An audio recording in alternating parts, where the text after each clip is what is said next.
All right, today we're going to talk about the loanable funds market.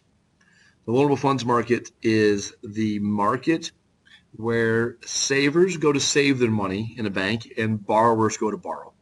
And so really this market encompasses all the banks or all the places that you could go to save or that you could go to borrow. A couple things that we have to realize about the loanable funds graph that we see illustrated here. Things that separate this graph from the money market graph are, number one, the supply curve in the money market graph is a vertical line, and the supply curve in our loanable funds graph is an upward sloping line. And so this indicates that the supply of loanable funds is not controlled by the Federal Reserve, like the supply curve or the supply of money is controlled by the Federal Reserve in the money market graph. Okay?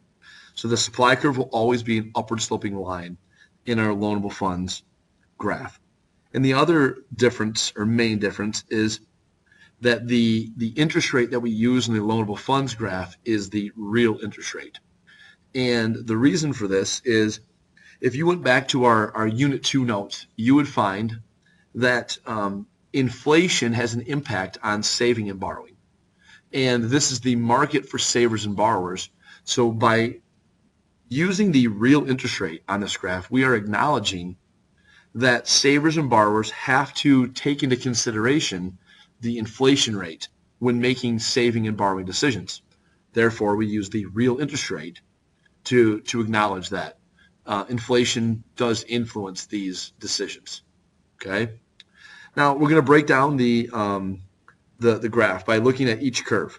So first, let's look at the demand for loanable funds. Okay, this is just the demand curve on this graph, and this curve represents the amount of money that individuals, businesses, and the government want to borrow. So really, what we're talking about is the demand for loanable funds is all the money that people want to borrow in our economy. And there are basically two things that can change this demand or change this curve. One would be if people or businesses feel confident or optimistic about the economy. Changes in business and consumer optimism usually are going to influence the amount of borrowing that takes place. When we feel good, we borrow more. When we feel like the economy is not doing good, then we're not going to borrow as much. So we can just put here an example would be an increase in confidence would translate to an increase in demand for borrowing. Okay? And then the last determinant here, just a change in borrowing. Anything that's happening that's causing businesses, individuals, or the government to want to borrow more or less is going to change the demand curve on the loanable funds graph. And just like normal graphing rules, an increase is going to be a shift to the right, a decrease is going to be a shift to the left on our graph. Okay, now let's take a look at the supply. Our supply for loanable funds really just equates to the amount of money that people are saving in the economy. Okay, so the supply is how much money we're saving in a bank.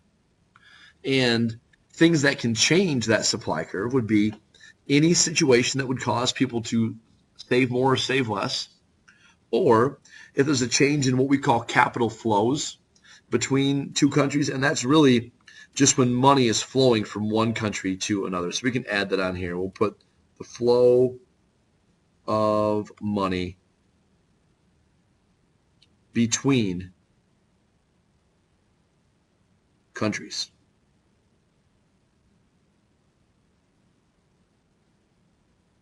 Okay, and that's really what the capital flows are. So if we just take a quick look, a quick example here, I'm going to fast forward and let's just quickly draw out a loanable funds graph here.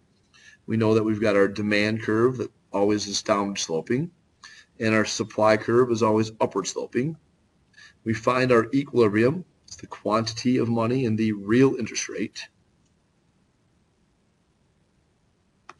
And we'll put quantity of money here. And let's say in our example that there is a a decrease in business borrowing.